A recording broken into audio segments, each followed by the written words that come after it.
एक माधव भट्ट कश्मीरी श्री वल्लभाचार्य चरणों के अंतरंग शिष्य थे।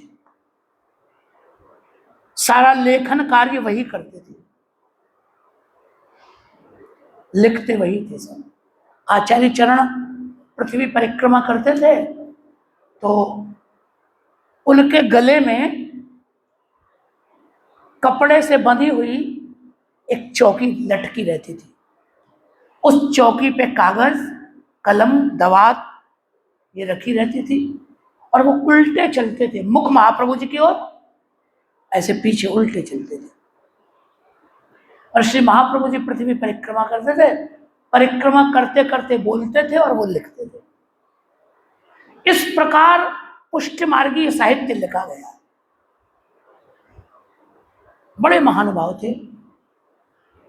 तो वो कश्मीर में रहते थे किसी गांव में।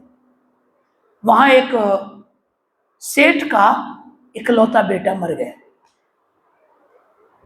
अब संसार है, जीवन मृत्यु है, सब लोग रो रहे थे। तो उस रास्ते से एक वैष्णव निकला। उसने पूछा क्या बात है, क्यों रो रहे हो? तो कहा सेठ का लड़का मर गया। अरे जिस गांव में माधव भट्ट कश्मीरी जैसे परम भगवतीय वैष्णव हैं, वहां ये दुख, वो तो संकल्प करें तो दुख नहीं हो सकता। ऐसा कैसे हो सकता है, कह के चला गया। अब वो बात सेठ ने सुन ली। सेठ अपने परिवार को लेके माधव भट्ट जी के घर आ गया। बोले आप बड़े भगवती हो, मेरे बेटे की रक्षा, मेरा बेटा मर गया, उसको जीवित करो। अम्मा रोना पीटना उनके दरवाजे पे होने लगे। इतना रोए कि माधव भट्ट जी को करुणा उनके हृदय में भर गई।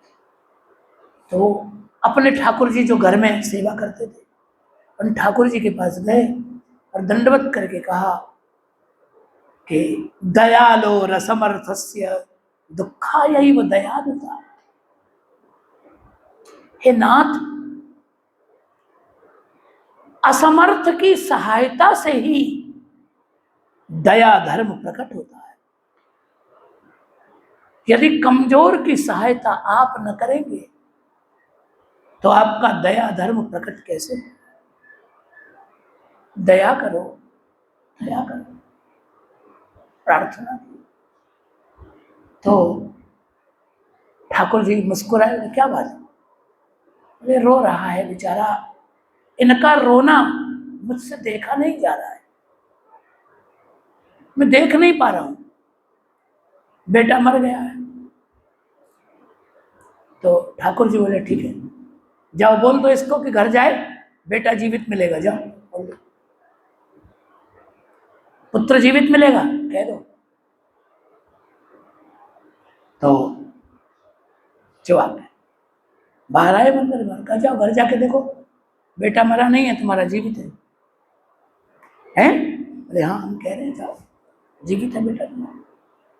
अब वो तो गए, चले गए वो तो। इधर माधव भट्ट जी ने घर का मुख्य मुख्य सामान समेटा और अपने ठाकुर जी झांपी में पधराए, गांव छोड़ के चले गए। गांव छोड़ के चले गए। ठाकुर जी ने कहा गांव छोड़ के क्यों जा रहे हो? तो कहा मजबूरी है, संसार में दुखी सुखी तो भरे पड़े हैं। अब मेरी हो गई प्रसिद्धि आपकी कृपा से, करुणा कर दी, करुणा दिखा दी, तो अब जो भी दुखी होगा मेरे दरवाजे पे बैठ जाएगा, तो मैं कब तक लोगों के दुख दूर करूंगा? इसलिए भाग चला यहां से।